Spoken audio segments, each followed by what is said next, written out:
Hey everyone, this is Jose with eXp Realty, and I want to talk to you today about probate and, in particular, estate planning for real estate developers. This is definitely advanced estate planning because we're dealing with individuals that are developing properties, building communities, building houses, and their business is constantly changing. So any estate planning has to be flexible enough to move with the business because obviously we never know when we're going to pass away. And we want to leave the best plan possible so that business continues uninterrupted. And if there is a sale of the business, envision that it can happen in the smoothest way possible.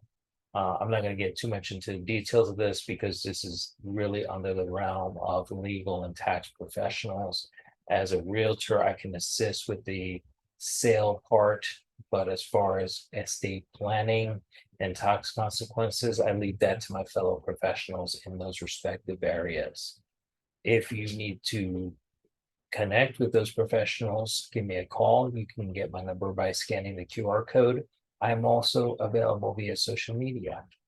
Look forward to talking with you and enjoy this beautiful day.